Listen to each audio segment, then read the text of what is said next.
this mahal for the kid which would hinder their growth or psychological development. In that case, what to do? تو گھر کا ماحول خراب ہے اور بچے پہ نیگیٹو اثر پڑ رہا ہے، اور ماں باپ میں سے ایک پیرنٹ جو ہیں وہ م، اس کو سیریسلی نہیں لے رہا، اس کو چینج کرنا نہیں چاہ رہے ہیں. میرے خیال سے یہی سوال ہے نا. جی دیکھیے، میں آپ کو ایک کہانی بتاتا ہوں. بہت سال پہلے ایک ہندوستان کا ایک مووی اسٹار ہوا کرتے تھے. مووی اسٹار مجھ سے پوچھا گیا ان کی شادی وغیرہ کے بعد کہ گھر میں فیصلہ کون کرتا ہے، گھر میں مطلب who makes the important decisions. تو انہوں نے کہا کہ دیکھیے، گھر کے جو چھوٹے موٹے فیصلے ہوتے ہیں وہ میری بیوی کرتی ہیں، اور جو بڑا فیصلہ رہتا ہے وہ میں کرتا ہوں. انہوں نے پوچھا کہ چھوٹا موٹا فیصلہ کس طرح کا ہے؟ اور چھوٹا موٹا فیصلہ کہ بھائی بچے اسکول کہاں جائیں گے، ہم لوگ کس علاقے میں رہیں گے، ہم لوگ کہاں گھومنے جانا ہے. تو اچھا، تو آپ جو کہتے ہیں کہ بڑا فیصلہ آپ کرتے ہیں، تو بڑا کیا، کس طرح کا بڑا فیصلہ؟ بڑا فیصلہ جیسے کہ ہندوستان کی فورن پالیسی کیسی ہونی چاہیے، اور ہمارا بجٹ صحیح تھا یا نہیں تھا، نیشنل بجٹ. تو یہ میں اس لیے بتا رہا ہوں کہ اکثر ہوتا ہے کہ ہم لوگ باہر ایسی چیزیں جو ہمارے کنٹرول میں نہیں ہیں اس کو اتنا امپورٹنٹ سمجھ لیتے ہیں کہ ایسی چیزیں جو ہم کنٹرول کر سکتے ہیں اس پہ ہمارا نظر ہٹ جاتا ہے. ہر پریشانی کے ماحول میں، ہر پریشانی کے حالت میں یہ صحیح رہتا ہے. یہ بہت سی چیزیں ایسی رہتی ہیں جو آپ کے کنٹرول میں بالکل نہیں ہیں، بہت سی چیزیں ایسی جو آپ کنٹرول میں ہیں لیکن آپ کی نظر ایسی ان چیزوں پہ، بہت امپورٹنٹ چیزیں ہیں مگر جو آپ کے کنٹرول میں نہیں ہیں، اس پہ لگی رہتی ہیں کہ آپ بھول جاتے ہیں کہ آپ کے کنٹرول میں چیزیں ہیں. ہر انسان کے لیے تین طرح کی چیزیں رہتی ہیں، تین طرح کی چیزوں پہ وہ مطلب جو اس پہ اثر کر رہی ہوتی ہیں. ایک چیز ویسی ہوتی ہے جیسا میں نے کہا جس پہ کہ ان کا کوئی کنٹرول نہیں ہے. دوسری وہ چیزیں رہتی ہیں جس پہ ان کا ڈائریکٹ کوئی کنٹرول نہیں ہے لیکن وہ اثر کر سکتے ہیں. اور یہاں پہ وہ چیزیں جیسے کہ شوہر یا بیوی اگر سپورٹ نہیں کر رہے ہیں، یا گھر کے اور لوگ ہیں، ساس سسر ہیں یا اس طرح کی چیزیں ہیں، تو جو کہ ان پہ غلط گھر کا ماحول خراب کر رہے ہیں. اور تیسری چیزیں رہتی ہیں وہ چیزوں پہ آپ کا پورا کنٹرول ہے، وہ کہ آپ کا کیا ریاکشن رہتا ہے، آپ کیا کر رہے ہیں، اس جو پریشانی ہے اس میں آپ کا کیا رول ہے، پریشانی کریٹ کرنے میں، پریشانی کو ٹھیک کرنے میں. تو ہم کو سب سے پہلے اس پہ فوکس کرنا ہے. ہم اس ماحول کو، ہم جو برائی دیکھ رہے ہیں یا ہم جو چینج لانا چاہ رہے ہیں اس میں ہمارا کیا کنٹرول ہے. ہر انسان کے لیے وہ الگ الگ رہے. میرے لیے ایک جنرل کہنا مطلب یہ اسپیسیفائی کرنا کہ یہ کرنا چاہیے، اور سب سے پہلے خود اپنا دیکھنا. اس میں سب سے امپورٹنٹ ہے ہمارا کیا ریاکشن رہ رہا ہے.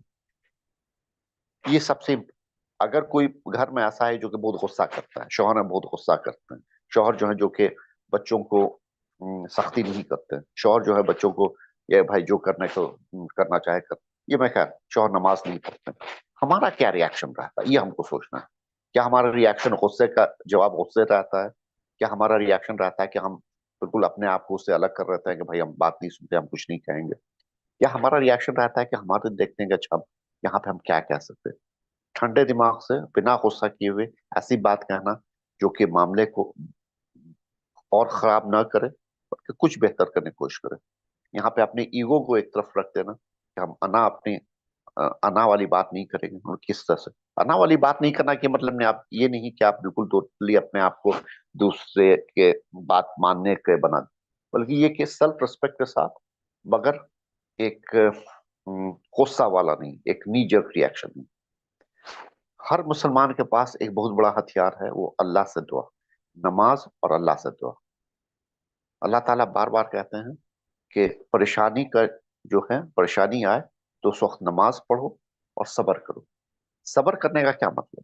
صبر کرنے کا مطلب یہ ہے کہ ہم اپنی طرف سے کوشش کریں گے، جو پریشانی نظر آ رہی ہے، جو پریشانی ہم کو سامنے ہے، جو بھی اللہ تعالیٰ نے ہم کو سمجھ دی ہے، جو بھی ہم کو جانکاری دی ہے، اس کے لحاظ سے ہم کو لگتا ہے کہ یہ کرنا چاہیے وہ ہم کریں گے.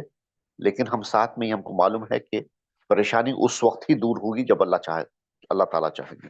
تو اپنی طرف سے ہم رزلٹ کا امیڈیٹ رزلٹ کا انتظار کے لیے بے چین نہیں رہیں گے، لیکن ہم کو اپنی طرف سے جو سمجھ میں آ رہا ہے وہ ہم کریں گے.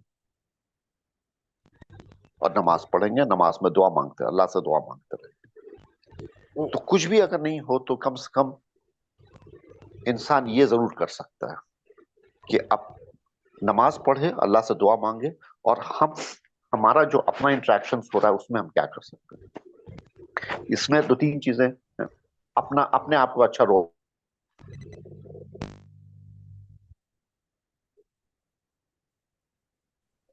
گھر میں اگر ہم نماز پڑھتے ہیں کہ نہیں، نماز کا وقت ہوتا ہے، اذان ہم کو اگر سنائی نہیں دے رہی ہے ایسی جگہ نماز، ہم کم سے کم بچوں کو اپنے اس سے کہ نماز کا وقت ہو گیا، کم سے کم بولتے ہیں کہ نہیں، اپنے شوہر کو یا بیوی کو بولتے ہیں کہ شوہر کو بولتے ہیں کہ مسجد جانا چاہیے، چاہے اس کا اثر ہو نہ ہو، بولتے ہیں کہ نہیں. یا ہم کو یہ لگتا ہے کہ بولنے کا کوئی فائدہ نہیں، اس لیے ہم بھی ہاتھ مار کے بیٹھ کے اور پھر اب کہہ رہے ہیں کہ بھائی حالات خراب ہیں. ہم دوسروں کی پریشانی کو ہم کم نہیں کرنا، مطلب اس کا سیریسنس کو کم نہیں کر رہے ہیں، لیکن ہم یہ کہہ رہے ہیں کہ ہر حالت میں، حالات جتنے بھی خراب ہوں، ہم کو یہ اس بات پہ ضروری کرنا ہے کہ ہم کو اپنی طرف سے کوشش کرتے رہنا ہے، اور ہم کو اللہ سے دعا کرتے رہنا ہے، نماز پڑھتے رہنا، صحیح رول ماڈل کریٹ کرنا ہے، کم سے کم ہم ایک جو ہے صحیح کام کرتے رہیں. اس پہ ایک چیز اور میں کہنا چاہوں گا، وہ یہ کہ بہت سی بات ہوتی ہے، اگر کسی سے آپ کی کسی بات پہ ڈسکشن ہو رہا ہے، ایون کہ بحث ہو رہی ہے کسی بات پہ، آپ دوسری کی رائے سے بالکل ہی اتفاق نہیں ہے، آپ کو بالکل ہی دوسری رائے ہے، اور وہ آپ کی رائے سے بالکل اگری نہیں کر رہا. کبھی کبھی ہوتا ہے کہ آپ دوسری کی بات سنیے، بولے نہیں نہیں، یہ بالکل غلط بات ہے، لیکن ہو سکتا ہے ایک گھنٹے کے بعد، ایک دن کے بعد، ایک ہفتے کے بعد، ایک مہینے کے بعد، کبھی ایک سال کے بعد اسی بات کو پھر سے سوچیے، بولے نہیں، اس انسان نے بات صحیح کہی تھی.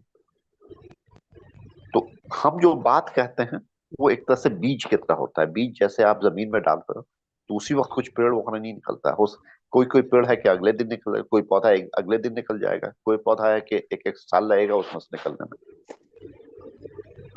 لیکن ہم اگر اس کو بحث بنا لیں، غصے والی بات کر لیں، ایک انا والی بات بنا لیں، تو ایک طرح سے سمجھئے کہ وہ بیج جو ہم نے ڈالا ہے اس میں پانی ڈالنے کے بجائے میں اس میں کسی طرح کا زہر ڈال دیا تاکہ بیج آگے نہیں.